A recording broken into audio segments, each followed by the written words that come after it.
I've experienced ambulance shifts from Dudley to inner city Birmingham and as far afield as Worcester. One of the most distressing things I think I've ever seen in my life. The babies can't be any more than about 2 years old. The good news is it's not terminal. What's up? Oh, pain getting worse. I can't even talk about it. But it's not over yet. I'm about to begin a new shift in an area that provides emergency care for over 500,000 people. Here I am at Stoke-on-Trent at an ambulance station. It's a new one for me. It's the beginning of a new day, and it's not as daunting now to be riding in the back of an ambulance, but I'm interested to see what Stoke has got to offer. Ambulance crews in Stoke-on-Trent help cover the whole of Staffordshire. It's an incredible 400 square miles and is sandwiched between two of Britain's largest cities, Manchester and Birmingham. I know now not to try and predict what kind of jobs we're going to get because you just never, ever know. It's 8 in the morning and I can't wait to meet my crew. So we're in the garage. There's a lot of ambulances here. It has to cover quite a wide area, Stoke. But all I've been given is the ambulance number. 4044. Hello, 4044. Hello. Hi, Steve. Angela, nice to meet you. Hello. Hiya. Hiya. Hi, Liz. Nice to meet you. Steve is 54, is a fully qualified paramedic and has been in the service for 17 years. Liz is 47, is a community paramedic officer and has been in the service for 10 years. So you are my crew today on 4044. What can we expect from a typical day in Stoke? Heart problems, chest pains, breathing problems, things of that nature. With the local industry, Right. the old coal mines. All right. So you've only been doing this for 5 years. What did you do previous to joining the service? I've been on the service 10 years. Right. Prior to that, I was mostly in catering. And do you just love it? Is this... Yeah, I love patient contact, person contact. I just like talking to people. Shall we book on and Yeah, we're ready to go. Yeah. and book out? As soon as Liz tells control we're available, an emergency call comes in. 044, yeah. What were you attending over? What are 62 vehicles involved? Yeah, do we know how many casualties over? One patient with medical history and the police want to check it over. Steve, thank you. It's a request from the police to go and check a lady out who's been involved in a motor vehicle accident. Oh, OK. She's got medical history, apparently. So it doesn't sound like a traumatic, it's more medical, breathing problem. Oh, right, OK. But obviously it can always all change by the time we get there. And how far away are we at the moment? At least 10 miles. Yeah, it's quite a way out. It's Right. 10 miles. It's near the Shropshire border. As we're speeding through the beautiful rolling hills and country roads of Stoke-on-Trent, I can't help thinking how all this contrasts with the fact that we could be facing a serious accident and terrible injuries.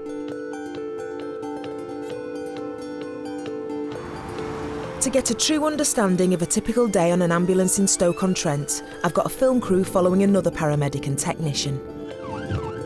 Becky is 32, is a fully qualified paramedic and has been in the service for 5 years.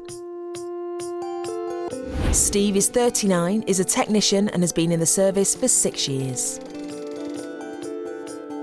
Staffordshire has a number of ambulance standby points strategically placed to enable emergency crews to get to incidents more quickly. Becky and Steve have been told to wait at one of 20 across the region. We're covering all areas of the city, so when a job comes in, we should hopefully be within 5-minute distance of that job. We come here and we can cover, we're in Fenton, so it's like Fenton, Monton, Normacott, places like that. We'll be there within like 4 minutes, basically. That's the idea of them. Becky and Steve only just settle in when they receive an emergency call. Yeah. 43-year-old female there with chest pain. Car in front of you. Can you tell me exactly what's happened? Got a member of staff with severe chest pain. Is she changing colour? She's very, very flushed. Is she clammy? Yes. We're going to an infant store, but we're going to a teacher. It's a 43-year-old lady with chest pain. Every ambulance service has response targets to hit, and West Midlands is no different. This particular call is a Category A, the highest grade of call, and means our crew has just 8 minutes to reach the scene.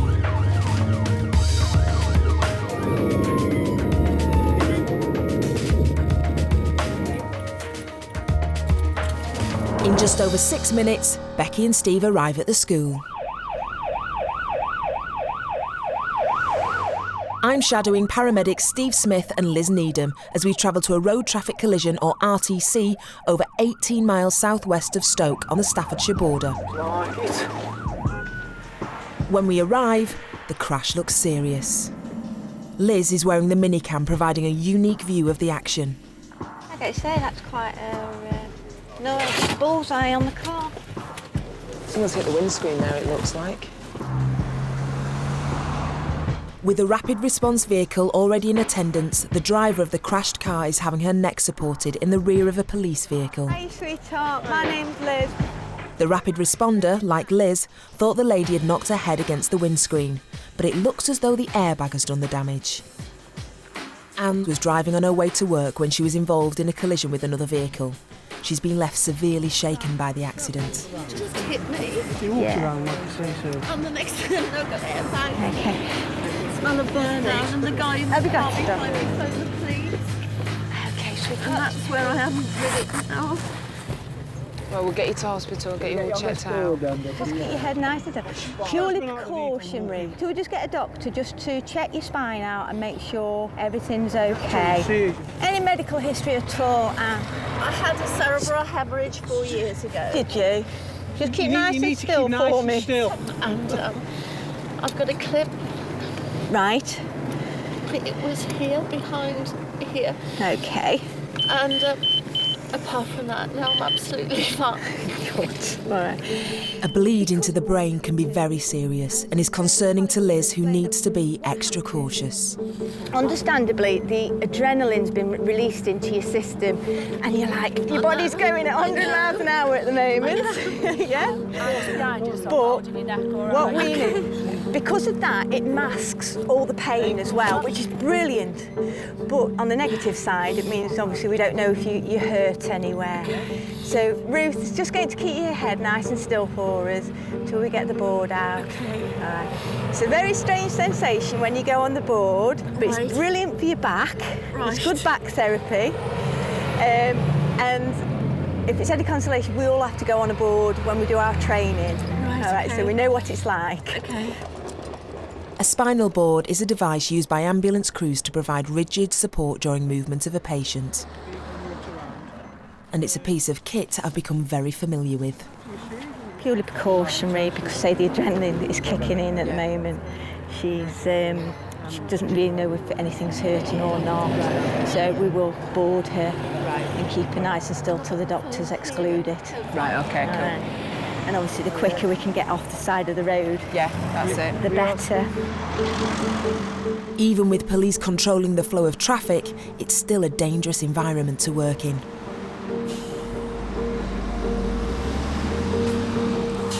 Oh, thank you. I'll go put it So back. you don't move your head backwards and forwards. Okay. Just bending your knees. Just that's it.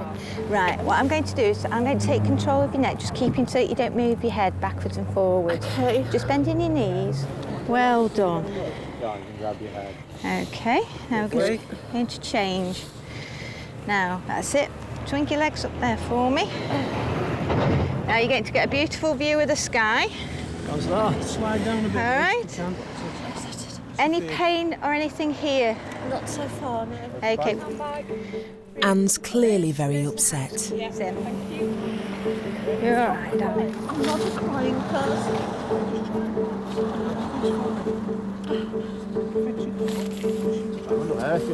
It's perfectly natural. It's such a shock.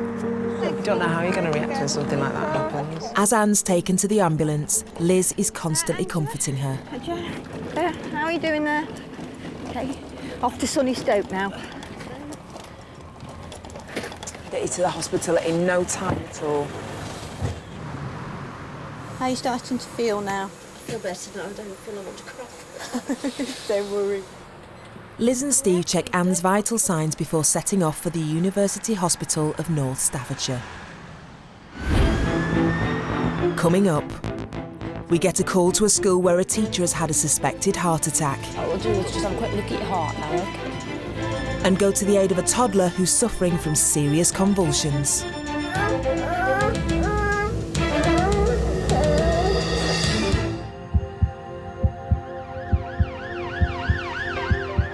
I'm a few hours into an 8-hour shift in the city of Stoke-on-Trent, Staffordshire. Ambulance crews here help provide emergency care across an incredible 400 square miles. To get a true understanding of a typical day on an ambulance here in Stoke, I've got a film crew following one team while I shadow another. What are 62 vehicles involved? Earlier, paramedic Becky Hughes and technician Steve Greatback were called to a primary school where a teacher is seriously unwell. We're going to a teacher, it's a 43-year-old lady with chest pain. 2 rapid response paramedics are already treating the teacher, Michelle, who looks as if she's collapsed. This is Michelle. Michelle's started with some left-sided chest pain this morning. It's not central. She has had it before. It tends to go up under her arm. She's on the floor, not because she's collapsed, just because this is where she feels most comfortable. Right. All right. Michelle is suffering from acute pain down the left-hand side of her chest.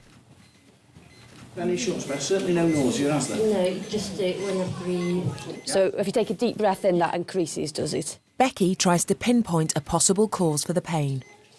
Any asthma, any breathing problems? No? Cough, cold symptoms, anything like that? No? No. OK. Have you pulled yourself any extra manual work than you would normally do recently? No? Does it increase if you press on it, does it? Yeah, it does actually. The verbal examination reveals no further clues to the cause of Michelle's pain, so Becky begins a physical investigation. What we'll do is just have a quick look at your heart now, OK? And we'll go from there. Was it there this morning when you got up, or did it just come on suddenly? It came on suddenly. What were you doing when it came on? I was just in the classroom, just singing with the children. Oh. Everything's looking fine, OK? What we'll do now is take all this off you. We'll get you onto the ambulance. Her basic heart trace result is normal, but Michelle is still in considerable pain. That's it. That's it. And how many episodes like this have you had? I've probably had about 3, but not as bad as this. Have you seen anybody about that? No, I just thought it was probably indigestion or something. Right, and switch. Stand you up. That's it. I'll pop you on that chair for a minute. We'll roll you out to the ambulance. As it's not the first time Michelle has experienced this acute chest pain, Becky and Steve move her into the back of the ambulance, where they continue to search for the cause of the problem. There we go. Right, and sweet, we'll get you onto this bed, OK? Try and get yourself as comfy as possible on there. Right, we'll have to wire you all up again. There you go. How's the pain now? It's not too bad, just when I go back. So when you go back, it increases? Right. I've got a symbol. Your heart trace is completely fine. Yeah. So relief, eh? Thankfully, a more detailed examination of the heart shows that it's perfectly normal. So Becky and Steve's attentions turn to the teacher's breathing. It's a little bit more reduced on the left side. You're guarding yourself a little bit when you're breathing as well, because it's causing you pain, so it's quite difficult to listen to your breath sound. If you had to score the pain out of 10, 10 being the worst pain ever, 0 being nothing. So I'd say now, I would say about a good 7. Right. Like that. An ambulance crew will try to avoid taking anyone to hospital if their symptoms are treatable at the scene. Frustratingly, the thorough examination hasn't shed any more light onto the cause of the pain. So, with the fact that you've had this chest pain and it's caused you so much distress, then it's always a good idea to get it checked out, you know. They could do an X-ray or something just to make sure everything's OK. As Becky and Steve take Michelle to hospital, 10 miles north in the centre of Stoke, we're travelling with our patient Anne, who needs medical attention after being involved in a car crash. Roughly how fast would you have been going? I just came over the brow of the hill, so I picked up speed. So I would have thought I'd probably by then be doing about 55, 60. OK. just gives the doctors an idea what to check for. 5 years ago, Anne suffered a cerebral hemorrhage caused by an aneurysm or abnormal bulging of one of the main arteries to her brain. Because Anne's had the aneurysm before, does that mean you have to treat her? Is there a different way of treating her now? It's no different way of treating her, but just little things to be a little bit more aware of. Right. Just be checking that Anne is feeling comfortable with her vision. There's no disturbed vision, any headache, nausea.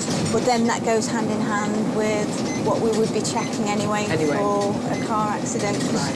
You know, those airbags do go off at quite a force, and it's quite a smack in the face that you get. I never realised that there was a fog. And the fog, there must be dust in the airbags. Yeah, it's like a gunpowder. There's quite that must have been so confusing. It's surreal, really. Are you all right there? It's sort of hurts my shoulder. Is it? I'm afraid as the day progresses, as the adrenaline wears out of your system, you'll feel aches and pains. It's sort of... You didn't know that you could possibly have them. It's kind of sort of the back of my rib cage. Okay. Try and think nice thoughts. You're doing really well. You are doing incredibly well, honestly. They're not the smoothest of journeys, these. Right, Anne. You'll be very pleased to know we are here. And we're not the only ones to have arrived at the hospital. No way our crew's here. Parked up ahead is Becky and Steve's ambulance. With Anne safely into A&E receiving treatment, I want to catch a quick chat before they're called out again. What job have you just dropped off? We've been to a primary school for a 43-year-old lady, school teacher, singing with the kids, and then suddenly developed left-sided chest pain. The pain was worse when she breathed in. Which makes it musculoskeletal. Musculoskeletal. Yeah. I am learning so much about this. Good, well, she's in there. Our patient, Anne, is also in there. She had a crash in a car. She was an RTC. Becky, hiya. Hiya. You all right? Fancy meeting you here? I know, yeah. I've just been hearing, so it was a 43-year-old school teacher, and she had pain on her left-hand side. But... Yeah, left-sided chest pain, yeah. But does she seem all right as she's gone in? Yeah, she seems fine. I presume they'll do like a chest X-ray and listen to her chest and stuff like that. So yeah, I mean, she's feeling a lot better than what she did anyway. So yeah. All right, well, I'll let you book yourselves back on again. Maybe we'll meet again. Okay. See you later. As Becky and Steve head back out onto the road, a 999 call is received. Tell me exactly what's happened. A febrile convulsion in a 22-month-old. Is she awake? Yes. Is she breathing? Yes. Okay, we are on our way to you. Thank you. Right. And it's passed straight to Becky and Steve. 5 stop making towards Norton, please. Doctor surgery 9 Road Norton. 22-month-old, I think. I know from my very first shift in Dudley, a call from a doctor's surgery can be very serious, especially when it involves a young child. You have to sort of try not prejudge, don't you, with this job? You have to sort of just see what you get when you get there, kind of thing. The surgery isn't far away, but as Steve and Becky have received no further updates, they've no idea what they're going to find. We'll take the bag in.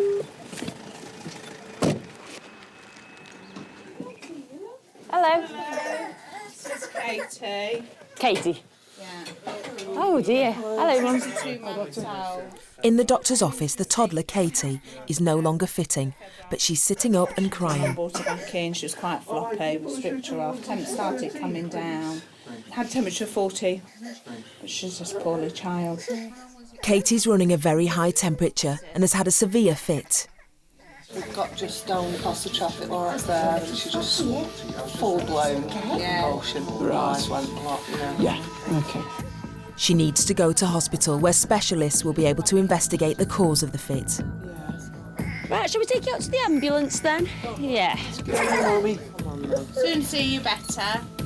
But in the meantime, Becky is keen to get Katie onto the ambulance, where she can give her some child-friendly paracetamol to help lower her body temperature. Give you some medicine, shall we? Shall I take your temperature? 39.8. I'm sorry, sweetie.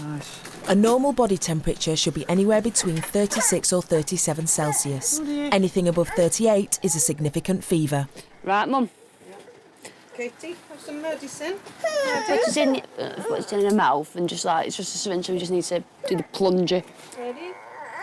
Ooh, is it nice? Mmm. Nice. 5 mil. Dad, 5 mil. Oh, all gone. That's it. Good girl. Strawberry flavoured. As the medication begins to take effect, it turns out these fits are a common occurrence in Katie's family.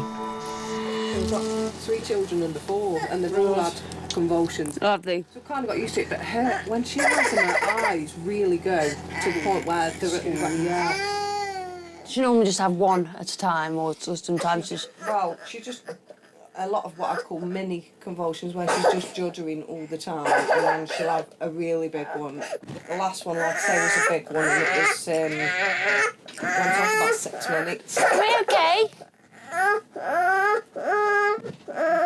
They are different to deal with because whereas an adult will tell you that they feel ill, that kind of thing, a child, they'll go along for a lot longer feeling ill without you realising that they're ill. Yeah. I'd say when they are ill, everything goes down quite quickly. You know, It can just suddenly change, can't everything it? suddenly change really quickly. Yeah. I think they get used to seeing them, but I don't think everyone, no. it gets more frightening.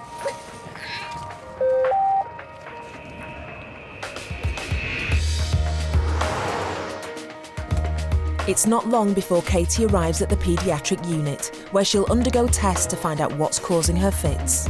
Right, the temperature was that high that to get, because the body doesn't regulate the temperature, release the temperature properly when they're that small, that they have a fit to release some temperature, basically. Observe it for a few hours, won't we? And then hopefully she'll be back home with a bit of luck. Fingers crossed.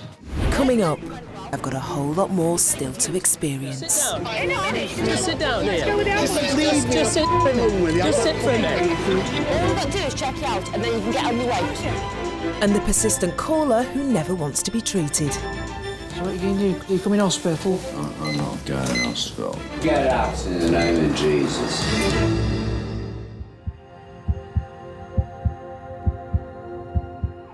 I'm in the middle of an 8-hour shift in Stoke-on-Trent, shadowing paramedic Steve Smith and community paramedic officer Liz Needham. Now, that's it. Swing your legs up there for me. We're outside the University Hospital of North Staffordshire, where Steve and Liz have agreed to show me a rather unusual life-saving device. There's a new piece of kit that I've never seen before that I want to know a little bit more about. This is the Lucas device, or the thumper as we call it. The thumper? The thumper in Stoke or Staffordshire. Push that there over the patient's chest. And then if we want to start compressions.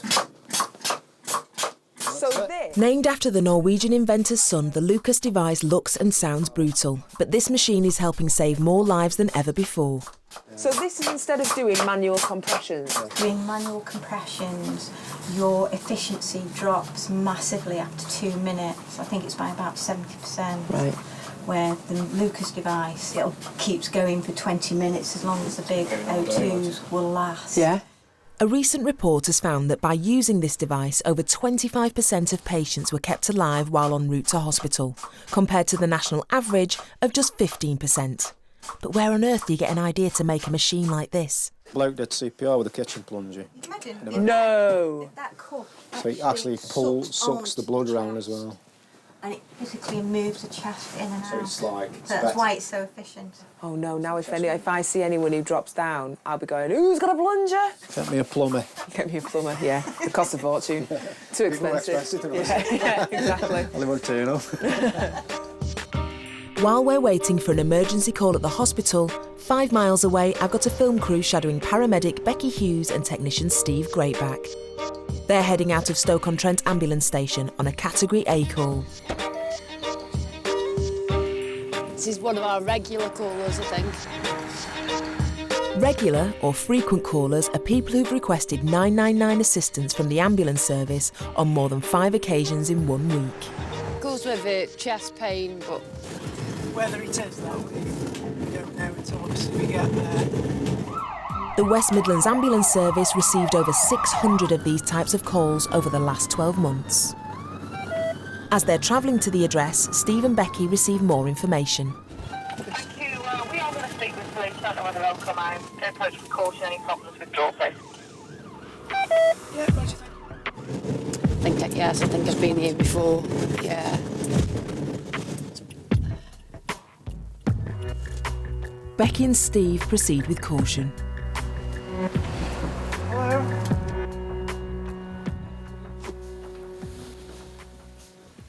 What's going on today, mate? Suffering diabetes, you know. I'm an angina attack. You're having an angina attack?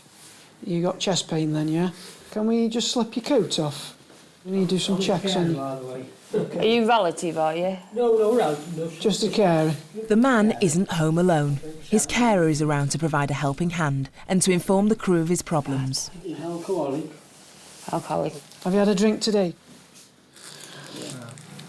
Yeah. You have?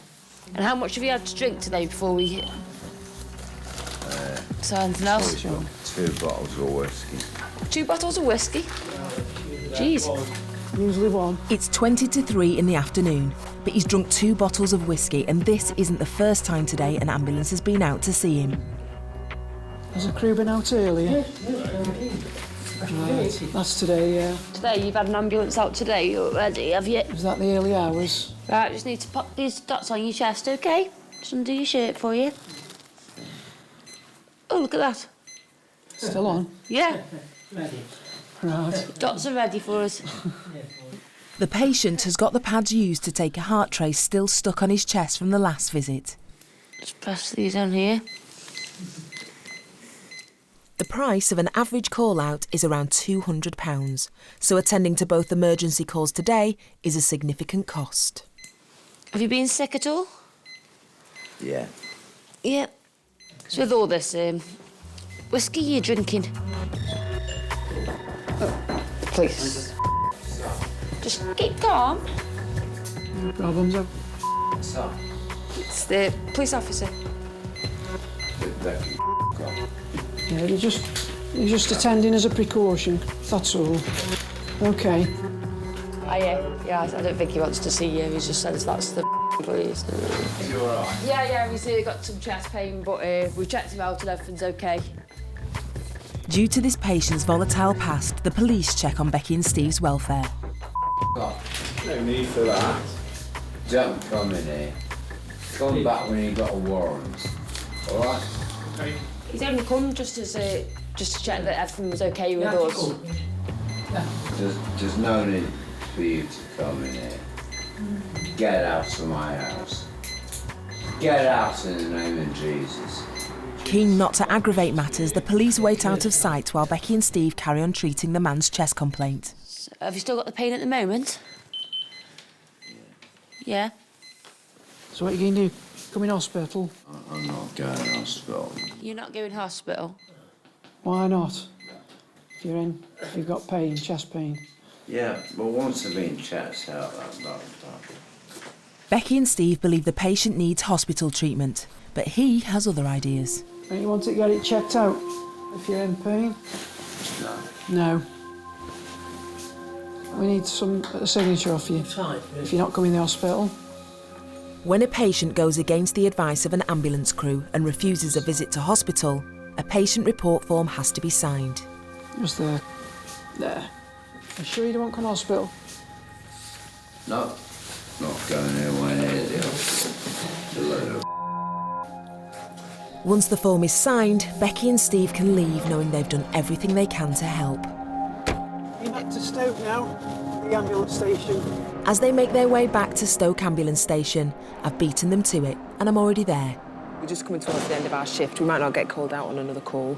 But I've just heard that my other crew, Becky and Steve, are on their way. In fact, here they are. I couldn't have timed that any better. I can't wait to hear what they think of these frequent callers. Hi, guys. How are you? Fine, thanks to you. Yeah, good, not too bad. Station regular caller. This is a new thing that I never realised happened. So he's a regular caller that calls. Doesn't want to travel to hospital. Never wants to go to hospital. Just wants the checks doing. Yeah. Yeah, and that's what we tend to do, isn't it? Just do the obs, ask him several times if he wants to go to hospital. He always flatly refuses. Signs the form and off you go. How long did that take out of your day? 3/4 an hour. Yeah. 45 minutes. 45 minutes. Yeah. And how often does he call? It's his second time today. He called, I think it was about midnight. And how do you feel about these regular callers? You have to go with a professional attitude, but sometimes when you go in and he's drunk and he's swearing and shouting and the rest of it, and you do feel a bit like, yeah. But you never know one day. Well, that's it. Yeah, he could be having a heart attack one day and we have to be professional. But do you know what? I always just think about the potential other patients that you might be close to who really, really need an ambulance, who have to have an ambulance that comes from further away because you're tied up for 45 minutes. 45 minutes is a long time for if someone's in cardiac arrest or if someone's drowned or if someone's in a car crash. On one hand, it's quite, you're like, oh, quite irritated, and then on the other hand, you feel sorry for them as well. So it's really sad and that they haven't got anybody. Coming up, we go to the aid of a man who suffered a suspected epileptic fit, but doesn't want our help. He's gone off. Oh well. Anywhere you like, sir. And I meet an unsung part of the ambulance service who help over 700 patients a week. Calling the old ones, because I've been going with him that long. Don't stop me, you know what I'm like when I get going. Yeah, I've got a live one here.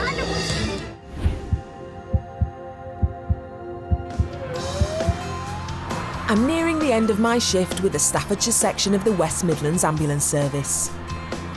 So far, I've been with the paramedics as we attend a road traffic collision. I'm going to take control of the neck, just keep him so that you don't move your head backwards and forwards. Okay. A suspected heart attack. What we'll do is just have a quick look at your heart now, OK? And a very sick little girl.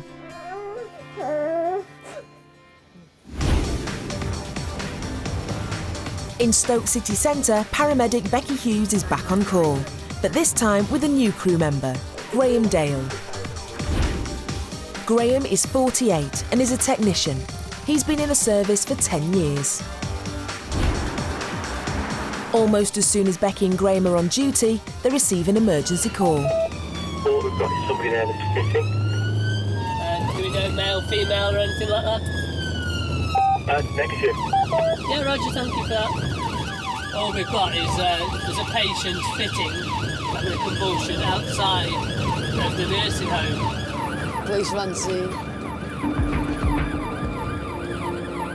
Within minutes, they arrive at the scene and are met with a man who has collapsed in the street. Yes, you. Hiya.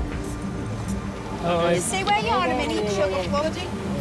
Look, we all just suffer from epilepsy. Says he suffers from epilepsy. Go on, sweet. Okay. He suffers with epilepsy, as far as we're aware. And when they come round from a fit, they can be very confused, very combative at times, very aggressive. No, come this way.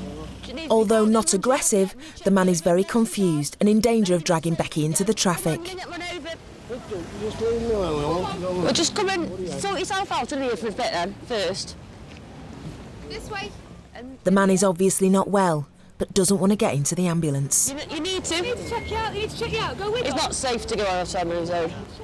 Although he appears to have had a fit, it also looks like he's had a drink as well. Yeah, he smells of alcohol.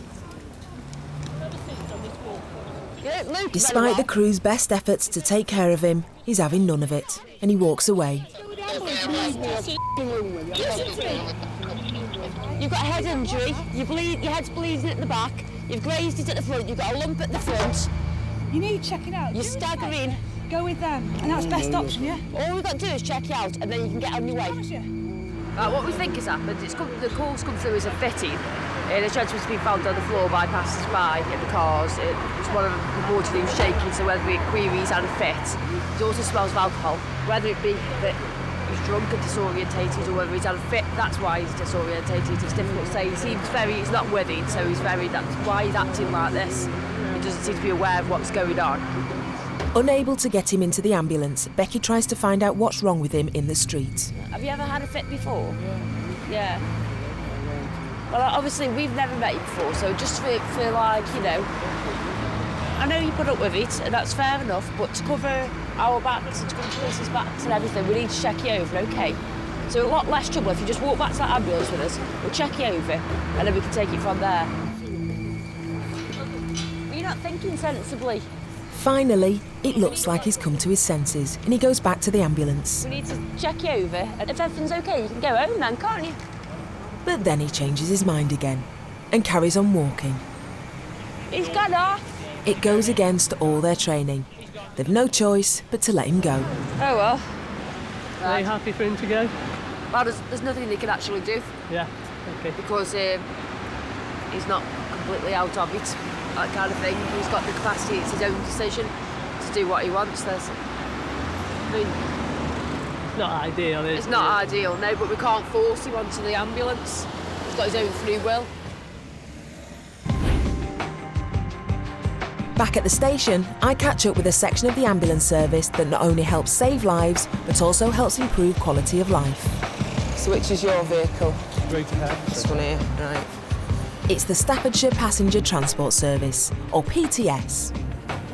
My crew are John and Bryn, who are part of a 90-strong dedicated team whose duty it is to transport patients to and from their homes to receive the vital ongoing treatment at hospital. Anywhere you like, sir. In North Staffordshire alone, there are 750 patients who rely on this service every day, 7 days a week. Hi, Mary. How are you today? Hey, Phil. Yeah. Cheers, darling. The whole thing has a feel of friends greeting each other. Today, we're collecting patients who are all suffering from kidney failure and need life-saving dialysis at a hospital's renal unit. How often do you get picked up by them then? Oh, I get picked up 3 times a week.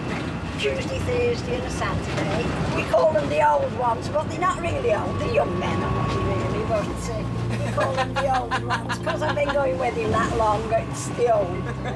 What's that? Don't start me, you know what I'm like when I get going. Yeah, I've got a live one here. I don't want another big one. Making the patients feel at ease is the secret of this job, and it's one that these crews seem to excel at. Normally the patients we pick up are very anxious and concerned about getting on time for their appointment. So we just reassure them, get them there as safely and as quickly as possible, so that all the anxiety is taken off. How vital is this service for you if the PTS wasn't here, for example? Quite obviously, it's keeping me alive, isn't it? I've got 2 great-granddaughters, Angela, one's 3.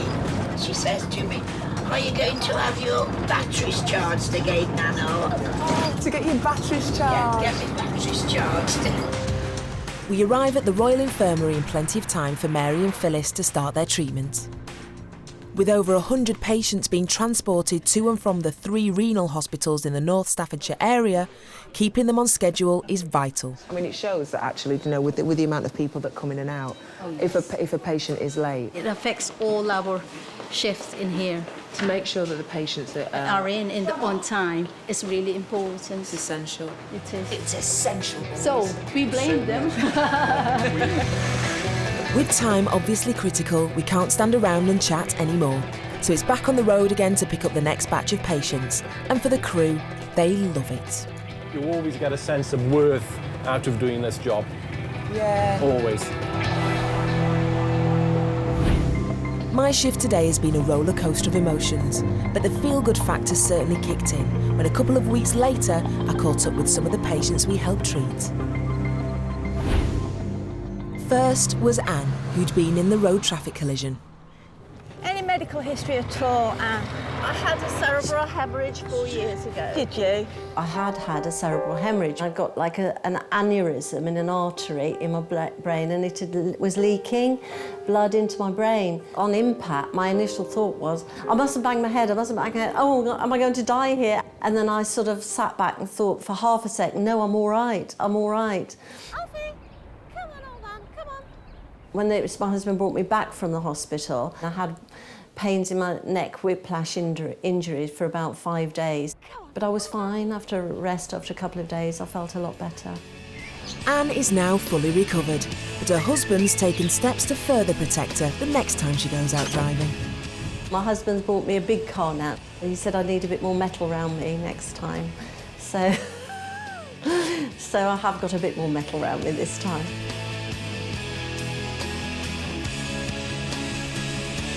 Next was Michelle, the primary school teacher. She'd suffered severe chest pains during morning assembly. As I was singing with the children, I started to get a sharp pain in my side here, and it was sort of like digging through to my chest. What we'll do is just have a quick look at your heart now, okay? Presumed I thought I was having a heart attack, and I was in that much pain. I just got tears streaming down my face. Once in the ambulance, the crew tried to find out what was wrong with Michelle. It was the same when she got to hospital. I was in hospital for about four or 5 hours. The doctor did say to me that they couldn't find anything wrong with the heart, which was good. But she did say that it could have been a number of things. She said it could have probably been like a muscle spasm. Now back at home, Michelle follows the doctor's advice in case the muscle spasms again. Because obviously there's nothing, you can take for that. You've just got to, posture yourself better and, look after yourself. Finally, there was baby Katie, who'd been having a fit at a local doctor's. When the paramedics arrived, it was just relief, really, knowing that everyone who could deal with it was there. Katie was immediately rushed into the ambulance, but for her mum Patricia, it was all a bit of a blur. I can remember just holding her in my arms. She was very tired, very, very dopey. She just wasn't very happy. She'd come round, but she was just very dopey and very sad.